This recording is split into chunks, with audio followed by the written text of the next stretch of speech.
Good morning Gujarat દર્શક મિત્રો, હું બેલા 40,000 આપ સર્વેનું સ્વાગત કરું છું અમારા આ કાર્યક્રમમાં. દર્શક મિત્રો, આજ સવારે જ મારા વાંચવામાં ક્યાંક આવ્યું કે માણસ રોટલી મેળવવા માટે પણ દોડે છે અને પછી પચાવવા માટે પણ દોડે છે. દર્શક મિત્રો, એક રાજા રજવાડાની વાત કરવી છે કે જ્યારે પહેલાના જમાનામાં રાજાઓ ટ્રાવેલ કરતા ત્યારે તેમનો ખોરાક એટલે એમનું જે સ્વાદ છે, તેમના ફૂડનો સ્વાદ એ ચેન્જ ન થાય તેના માટે તેમણે એક ઉપાય કરેલો કે જે તે પ્રદેશના જે રાજા હોય, જે ટ્રાવેલ કરીને બીજા પ્રદેશમાં જતા હોય ત્યારે પોતાના પ્રદેશમાંથી પાણીના ઘડા, મોટા મોટા ટેન્ક એ માણસો સાથે કેરી કરીને લઈ જતા કે જેથી જ્યાં પણ તેમની રસોઈ બને, જ્યાં પણ તેમનું રસોડું પથરાય ત્યાં તેમના રસોઈનો સ્વાદ થોડો પણ ચેન્જ ન થાય. એટલે દરેક માણસ રાજા રજવાડાના જમાનાથી જ પોતાના સ્વાદ માટે ખૂબ પર્ટિક્યુલર હોય છે. કેમ આજે આ ફૂડની વાત થઈ રહી છે, કેમ સ્વાદની વાત થઈ રહી છે, તો દર્શક મિત્રો, આપણી સાથે આજે સ્ટુડિયોમાં ઉપસ્થિત છે રીનાબેન મોહલત કે જે પોતે અમદાવાદમાં રાજસ્થાની ક્યુઝિનનું ખૂબ સુંદર ક્લાઉડ કિચન ચલાવે છે અને ઘણા બધા પ્રતિષ્ઠિત એવોર્ડથી સન્માનિત છે અને રાજસ્થાની ફૂડ ગુજરાતમાં અને સ્પેશિયલી અમદાવાદમાં खूब प्रसिद्ध કર્યું છે. तो बढ़िए रीनाबेन ने. रीनाबेन, खूब खूब वेलकम आपका इस कार्यक्रम में. बहुत बहुत स्वागत है.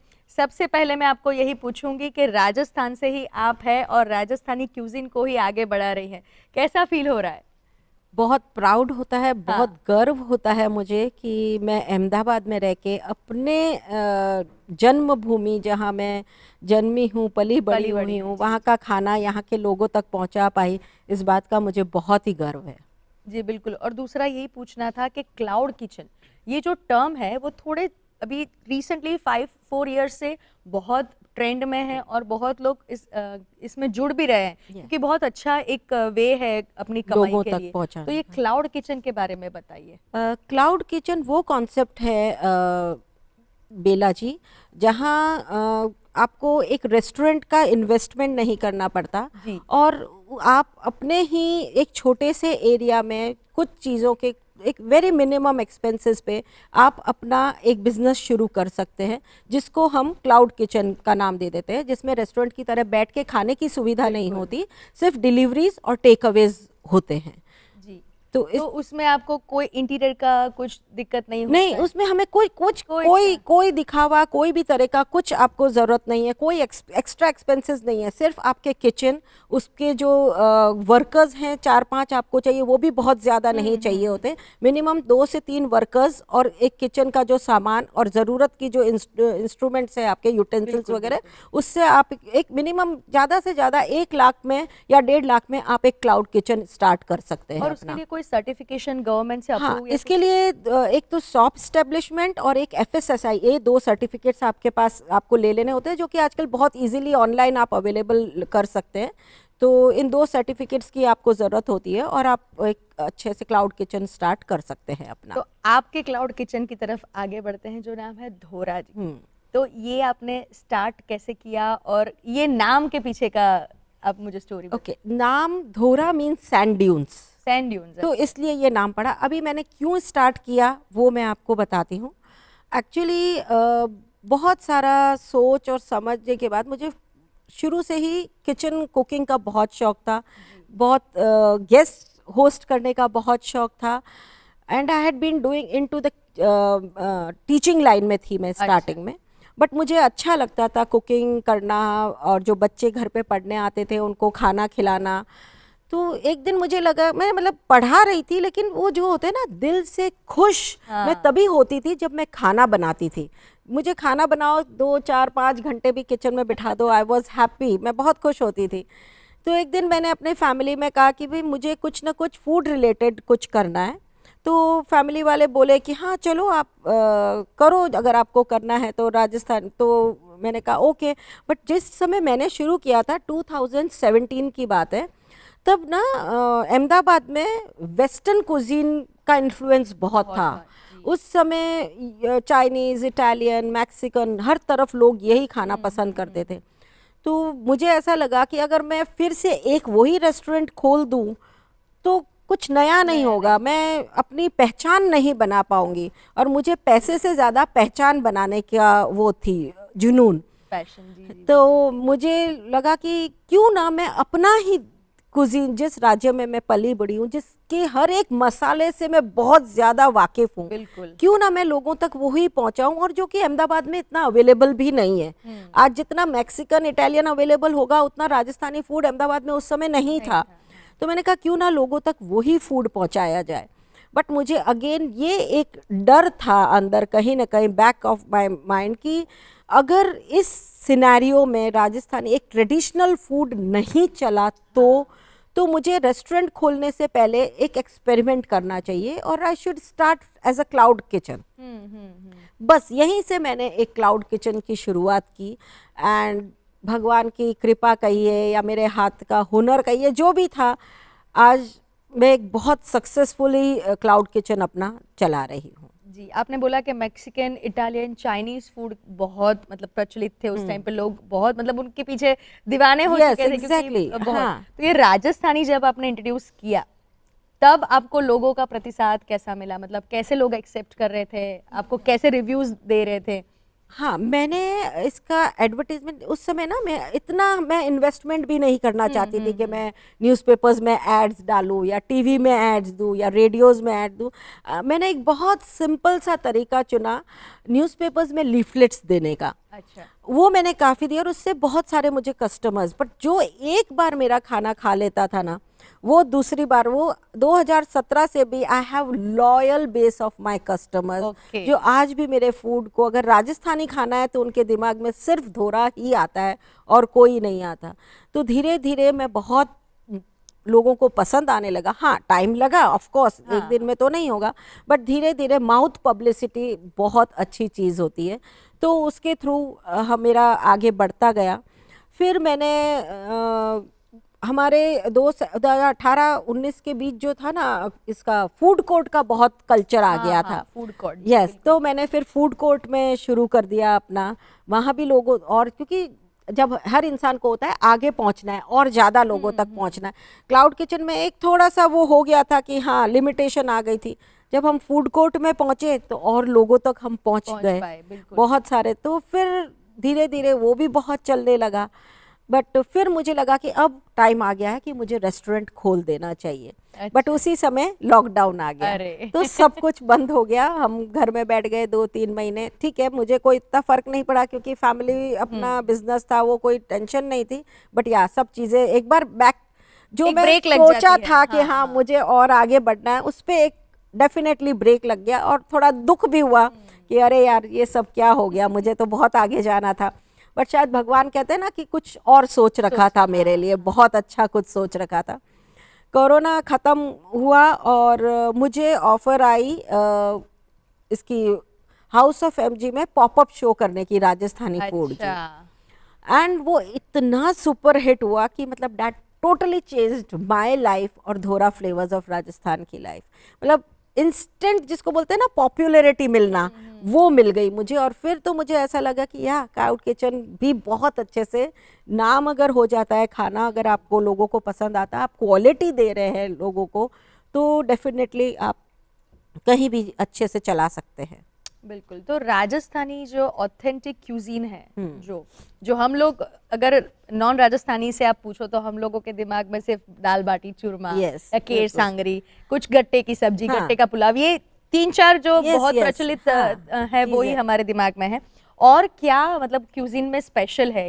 एक तो राजस्थान का अगर आप एटमॉस्फेयर देखो तो कम पानी है, बिल्कुल डेजर्ट एरिया है, उसी के लिए वो फेमस है। तो पानी कम है, फिर भी लोग बहुत अच्छे से सरवाइव करते हैं, बहुत स्पेशल खाना मिलता है, स्वादिष्ट खाना मिलता है। तो वो कैसे करते हैं? राजस्थानी फूड ना कलर्स, जायके और संस्कृति का संगम है। सच पूछो ना तो एक सेलिब्रेशन है। इतना गजब का राजस्थानी कल्चर और फूड है, और ये बेसिकली इन्फ्लुएंस है वॉर, जो युद्ध पद्धति है उस पे इन्फ्लुएंस है, वहाँ के राजा महाराजाओं के उस पे इन्फ्लुएंस है, वहाँ मुगल जो वहाँ पे राज करते थे उनसे इन्फ्लुएंस्ड है, मारवाड़ी समुदाय से इन्फ्लुएंस है, सिंधी जो वहाँ से माइग्रेट होके आए हैं उनसे इन्फ्लुएंस्ड है, और more and large arid region जो शुष्क डेजर्ट कल्चर है उससे इन्फ्लुएंस्ड है। तो ज़्यादातर वहाँ पे जो वो फूड चलता है जो लंबा समय तक चल सके, उसको ज़्यादा गर्म ना करना पड़े, उस तरह का फूड वहाँ पे ज़्यादा चलता है, चलता था जितना गर्म करते हैं उसमें मॉइस्चर मॉइस्चर उतना कम होता जाता था, तो वो खाना ज़्यादा हम लोग यूज़ करते थे वॉर टाइम में, जैसे राजा वगैरह वॉर पे जाते थे तो उस खाने को ज़्यादा यूज़ करते थे जो लंबी समय तक चल सके। तो इससे दाल बाटी का इजाद हुआ कि दाल बाटी है, अगर हमने बाटी बना दी है तो वो 10 दिन 12 दिन भी खराब नहीं होती है। तो इसी तरह जैसे कैर सांगरी है जो कि एक ड्राई सब्जी है, वो भी लंबे समय तक चलती है। बेसन की सब्जियों का जो वहाँ पे बेसन, बाजरा, ज्वार, इन चीज़ों का उपयोग ज़्यादा किया जाता था, जो कि आज हम मिलेट बेस्ड फूड कर रहे हैं, वो राजस्थान में सदियों से चला आ रहा है क्योंकि वो हेल्दी भी था और वहाँ पे इजीली अवेलेबल भी है। तो बेसन है, इसके तरह तरह के व्यंजन, गट्टे की सब्जी, पितोड़ की सब्जी, मिर्ची बड़ा जो कि बहुत ही प्रचलित है, वो सब बेसन से ही बनते हैं जो कि हेल्दी भी है और वहाँ पे बहुत इजीली अवेलेबल भी है। तो इस तरह से फूड ड्राई, ये जो वहाँ की पेड़ों पे उगती है कैर सांगरी, इनको हम पूरे साल तक सुखा देते थे। बिल्कुल, हाँ, वहाँ पे सुखाने का कल्चर, क्योंकि आपको ग्रीन वेजिटेबल्स तो मिलती ही नहीं थी, अब तो खैर सब मिलता है, लेकिन पहले जो होता था ग्रीन वेजिटेबल्स इतनी रेडिली अवेलेबल नहीं थी, तो जो वहाँ के लोकल जो सब्जियां उगती थी उन्हीं को हम सुखा के पूरे साल के लिए यूज करते थे। तो जैसे गवार फली हुई, कैर हुआ, सांगरी हुआ, कुमटी हुई, टीनसी हुई, ये कुछ सब्जियां थी जिनको हम पूरे साल सुखा के। कैक्टस की भी सब्जी बनती है वहाँ हाँ बिल्कुल, गवार भाटा जिसको हम ये एलोवेरा आप कहते हैं, उसकी जबरदस्त सब्जी बनती है। तो मतलब राजस्थानी लोग जो चीज अवेलेबल वहाँ पे हो जाता है उस सबको यूज करके हम लोग हम लोगों का इंडिया का कल्चर इतना मतलब बड़ा है कि जहाँ पे भी जो प्रदेश में जैसा एटमॉस्फेयर है, जैसे उसकी भौगोलिक परिस्थिति है, वैसे ही हमारे। और हर स्टेट की आप थाली देखेंगे ना बेला जी, तो हर स्टेट की थाली में आपको हर चीज मिलेगी जो कि बहुत हमारी बॉडी के लिए न्यूट्रिशियस है। उसमें प्रोटीन भी होगा, कार्बोहाइड्रेट भी होगा, मिनरल्स भी होगा। एक थाली पूरी संपूर्ण न्यूट्रिशियस युक्त थाली होती है किसी भी क्षेत्र में आप चले जाएं। इसीलिए तो हमारे यहाँ थाली का कल्चर है। अगर आप पहाड़ों में जाओ तो पहाड़ी थाली, राजस्थानी, साउथ इंडियन थाली, सब जगह की गुजराती थाली देख लीजिए हमारी, कितनी संपूर्ण स्वास्थ्यवर्धक और प्रोटीन, जो हर चीज आपको एक बैलेंस डाइट जिसको बोलते हैं वो हमारी हर थालियों में मिलती है। आपको गुजराती फूड पसंद है? ऑफ कोर्स, बिल्कुल, मुझे हर क्षेत्र का फूड बहुत पसंद है क्योंकि मैं इस लाइन में हूँ तो फूडी तो हूँ ही ऑब्वियसली।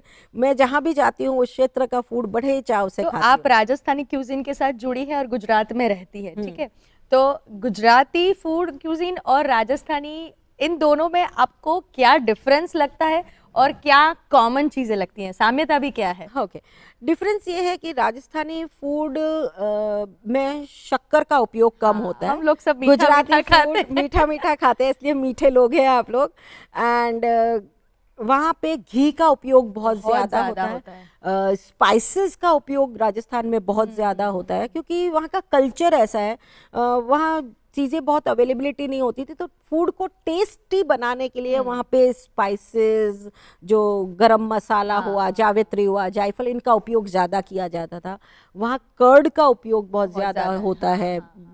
कोई भी सारे मिल्क बेस्ड प्रोडक्ट्स, दूध, दही, इनका उपयोग बहुत, घी, इनका उपयोग वहाँ पे ज्यादा होता है। मुझे भी ये पता है कि बाटी को पूरा घी में डुबो के तो ही तो उसका टेस्ट आता है। जोधपुर में वर्ल्ड का सबसे ज्यादा कंजम्पशन ऑफ घी होता है। अच्छा, इतना ज्यादा वहाँ पे लोग घी खाना पसंद करते हैं। सब्जियां भी घी में बनती है। एवरीडे, डे टू डे हर चीज वहाँ पे घी में ही बनाई जाती है। तो एक तरह से वो थोड़ा हेल्दी क्यूजिन भी, हेल्दी क्यूजिन होता है क्योंकि वहाँ गर्मी भी बहुत होती है, तो घी एक आपको ठंडी तासीर का होता है ना, इसीलिए वहाँ के लोग शुरू से, क्योंकि इतनी ज्यादा वहाँ गर्मी रहती है, तो घी हमारी बॉडी को ठंडक पहुंचाती है, हमारी बॉडी की पाचन शक्ति को इम्प्रूव करती है, इसलिए वहाँ पे घी का उपयोग थोड़ा ज्यादा होता है।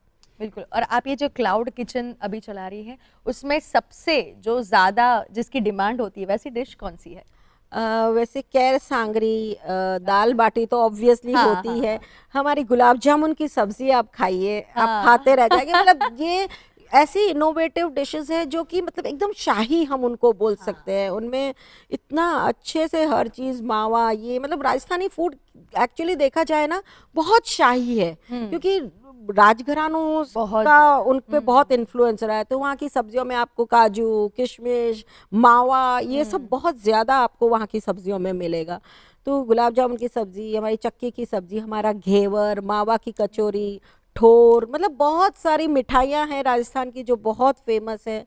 खाने की सब्जियाँ भी बहुत, मतलब मैं यही जो चाहती थी कि राजस्थानी फूड में लोगों तक पहुंचाऊं। मैं बहुत सक्सेसफुल रही उसको पहुंचाने में कि हाँ, अदर देन बाटी और गट्टा भी लोग मुझसे मांगते हैं कि मैडम हमको ये भी भेजिए, आप ये भी भेजिए। इतनी सारी खाने की बातें करके अभी मेरे मुंह में बहुत पानी आ रहा है। तो दर्शक મિત્રો આ પાણી જરા પી લઈએ અને મળીએ આ નાનકડા વિરામ પછી।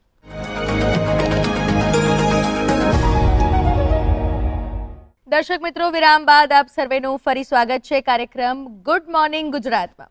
આજે આપણે રાજસ્થાની ફૂડ ક્યુઝિનની વાત કરી રહ્યા છીએ, રાજસ્થાની ઓથેન્ટિક ટેસ્ટની વાત કરી રહ્યા છીએ। પણ કેટલાય સમયથી આપણે સાંભળીએ છીએ કે મિલેટ્સ એટલે આપણા જે ધાન્ય છે, જુવાર, બાજરી, એનું કેટલું મહત્વ છે અને આપણા શરીર પર તે કેટલી સારી અસર કરે છે તે પ્રધાનમંત્રી શ્રી પણ આપણને કેટલા સમયથી બતાવતા રહ્યા છે। એવી એક આપણી વિસરાતી જતી વાનગી છે ભેડકું। કેવી રીતે બને છે આ વાનગી અને શું છે તેના ફાયદા જાણીએ આ વિડીયોમાં। આપે ઘણીવાર મિલેટ્સ એટલે કે મોટા દળદાર અનાજ વિશે સાંભળ્યું હશે, જે ખાવું આપણા સ્વાસ્થ્ય માટે ખૂબ ફાયદાકારક હોય છે। શિયાળાની મોસમમાં મિલેટથી ભરપૂર એક વાનગી છે ભેડકું।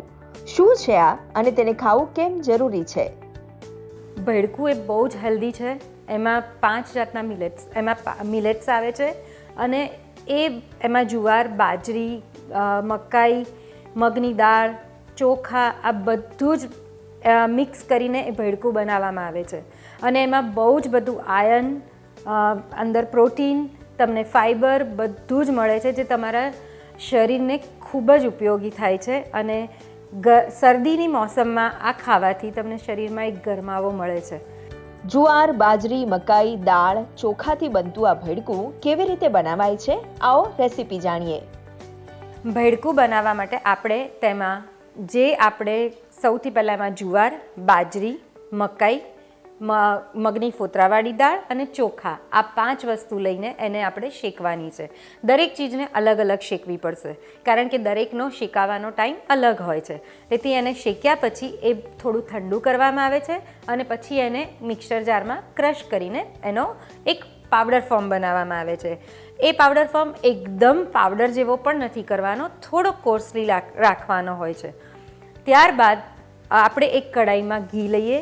એ ઘી મૂક્યા પછી તેની અંદર અજમો નાખવામાં આવે છે। અજમો નાખવાથી આપણને આ જે બધા જ આપણા જે અનાજ છે, જેને આપણે ભેડકું બનાવવામાં ઉપયોગમાં લેવાના છીએ, તે અજમો અને એની સાથે હિંગ, આ 2 વસ્તુ નાખીએ છીએ, જેથી આપણને પાચન ક્રિયામાં એની હેલ્પ થાય છે। એટલે આ બંને વસ્તુ નાખવી જરૂરી છે। ત્યારબાદ જે આપણે પાવડર બનાવ્યો છે એને આપણે એ ઘીમાં શેકી લઈએ છીએ।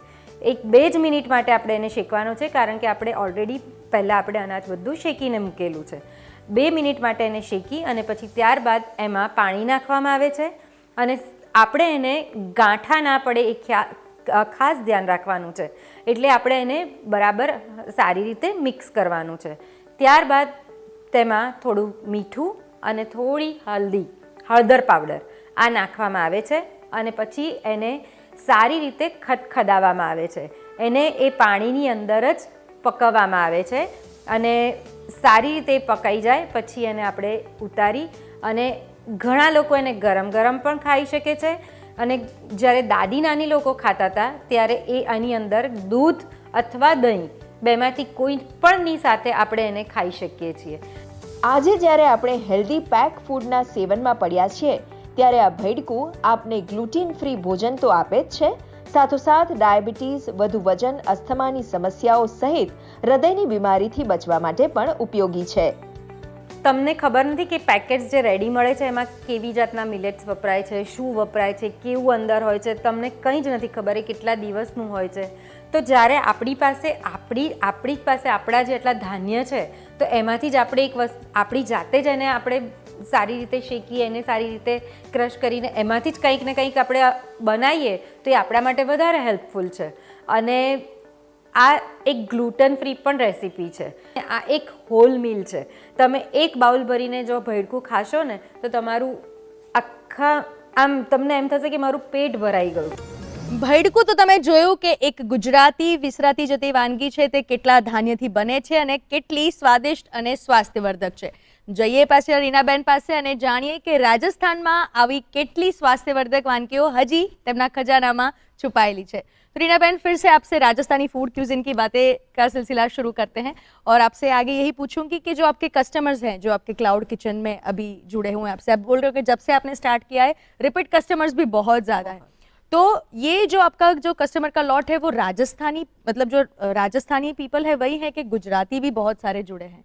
गुजराती भी बहुत है, मैक्सिमम तो गुजराती ही हैं. अच्छा. एंड अभी तो गुजरात भी कॉस्मोपॉलिटन हो गया है. हर तरह के लोग अलग अलग जगह से, स्टेट से आ रहे हैं एंड वो सब बहुत पसंद कर रहे हैं राजस्थानी कुजीन, क्योंकि राजस्थानी कुजीन एक घरेलू खाना जैसा है. एंड आप सच कहें तो रेस्टोरेंट से एक क्लाउड किचन बहुत डिफरेंट होता है. हाँ. क्लाउड किचन ना बेला जी बहुत जो देते हैं ना वो बहुत सात्विक तरीके से, हाइजीन तरीके से, क्वालिटी मेंटेन करते हैं एंड वो हर चीज़ एस्पेक्ट फूड की देखते हैं कि पुराना खाना ना दे वो.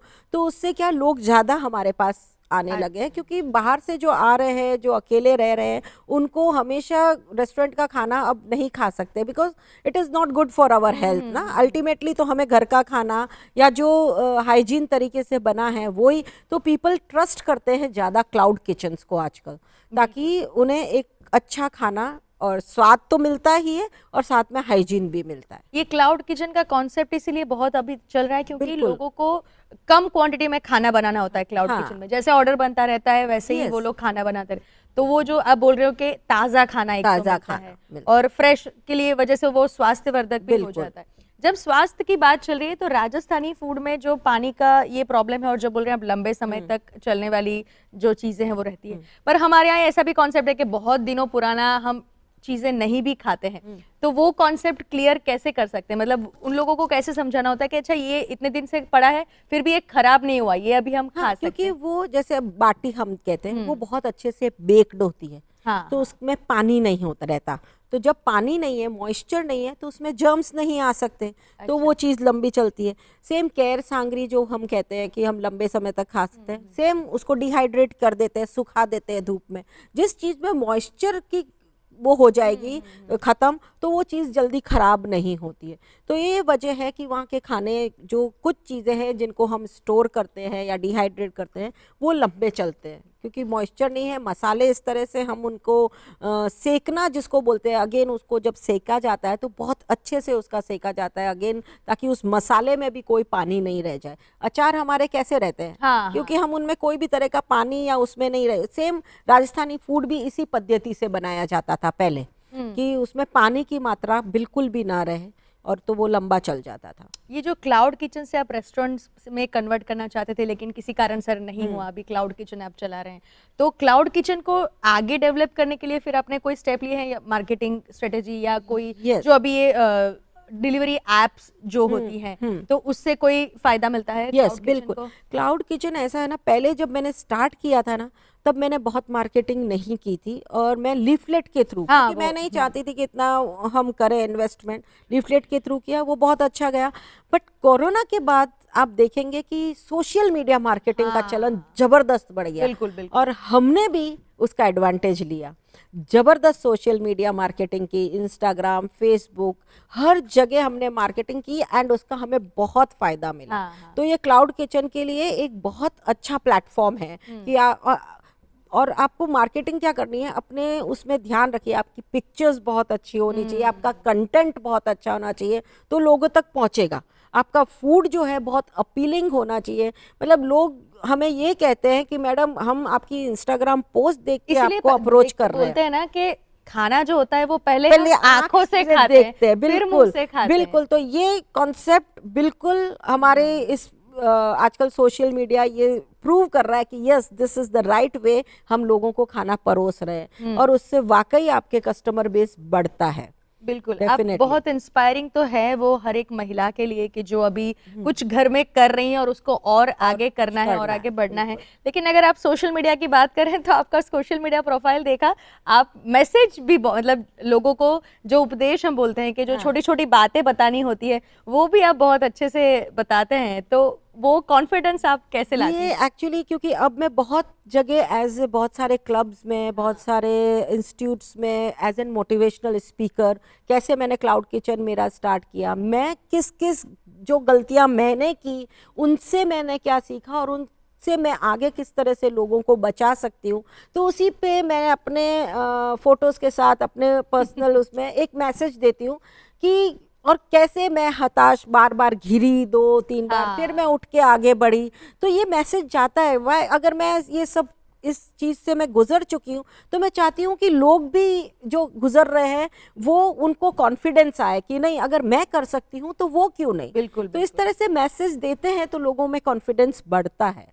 बस ये एक तरीका है लोगों को अपनी बात बताने का बताने का, और लोगों अपने को एक्सपीरियंस साझा करने एक्सपीरियंस का। साझा करने का और लोगों को बताने का कि भैया आप भी हिम्मत रखिए, आप भी सक्सेस कोई। बिल्कुल, मैं यही लास्ट में आपसे बोलूंगी कि जो महिला स्पेशली, बहुत सारे पुरुष भी आपसे इंस्पायर हो ही सकते हैं, लेकिन महिला जो घर में बैठी है और उनको बिल्कुल अंदर तो ऐसी आग है कि कुछ करना है, करना है। लेकिन किसी किसी कारण से वो दब जाती है, दब नहीं कर पाती है, वो डरती है कि ऐसा ऐसे फेल हो जाएंगे, ये नहीं Yeah, सक्सेस होगा, ये exactly. नुकसान हो जाएगा, ये हाँ। दिक्कत आ जाएगी। तो उन लोगों को आप कैसे मैसेज देगी कि निकलो, करो, अपने शेल तोड़ के बाहर निकल के कुछ करो? देखिए ये एक है, मैंने जब क्लाउड किचन जो कोरोना में बंद हुआ था ना, तो मैं घर से स्टार्ट करना चाहती थी, बट बीइंग अ मारवाड़ी हमारी फैमिलीज इतना बिल्कुल सपोर्ट नहीं सही बात करती है। है कि घर से एक वुमेन स्टार्ट करे, बट मेरी डॉटर्स ने मुझे बहुत सपोर्ट किया। तो मैं ये मैसेज दूंगी कि आप अपने आजू बाजू की कोई अगर औरत में कोई हुनर है, कुछ वो करना चाहती है, तो उसके घर की ही देखिए सपोर्ट घर से ही मिलता है ना, तो इंसान आगे बिल्कुल सही बढ़ता बात है। तो मैं हमेशा ये चाहूँगी, और औरत को औरत का सपोर्ट मिल जाए तो वो कुछ भी कर सकती है। जिस तरह से मुझे मेरी बेटियों ने सपोर्ट किया, कोई चाहे भाभी हो बहन हो, वो अगर आपको सपोर्ट करे और आप आगे बढ़ सके तो एक बहुत अच्छा जरिया है, आपकी बहन, आपकी भाभी, माँ आपको सपोर्ट करे और आप आगे बढ़े। और सक्सेस एक वन नाइट स्टोरी नहीं है, आपको बहुत परसिवरेंस, बहुत पेशेंस चाहिए, अपने काम में कंटिन्यूस लगन चाहिए, हार्ड वर्क चाहिए, और करते रहिए, एक धुन आप में होनी चाहिए कि बिल्कुल। मुझे ये करना है और वहाँ पहुँचना है। पहुंचना है। तो सक्सेस डेफिनेटली आज नहीं तो कल, आपका वक्त तो आएगा ही मतलब आएगा। फर्स्ट स्टेप एक हिम्मत करके बस बाहर। वो जरूरी है, हिम्मत आप बिल्कुल। कर लीजिए। और आप ये मत सोचिए कि मुझे बहुत हर वक्त इन्वेस्टमेंट ही करना पड़ता है, बिजनेस इन्वेस्टमेंट से स्टार्ट हो ये जरूरी नहीं है। है। आप घर से भी अपना काम एक बहुत छोटे से इन्वेस्टमेंट से आप अपना काम शुरू कर सकते हैं। हर औरत से मुझे ये ही कहना है कि यू शुड बी इंडिपेंडेंट, अपना काम करिए, चाहे वो छोटे लेवल पे हो चाहे बड़े लेवल पे हो। आगे बढ़ने में कब आपकी मेहनत रंग लाएगी आपको भी बिल्कुल। पता नहीं चलेगा। जी रीना जी, आप दूरदर्शन के स्टूडियो में आई और मुझे पता ही है कि बहुत सारी ऑडियंस आपसे बहुत इंस्पायर होने वाली है और कुछ ना कुछ तो शुरू ज़रूर करने वाली है। आप यहाँ पे आई और इतनी सारी बातें की, इनके लिए आपका बहुत बहुत So धन्यवाद।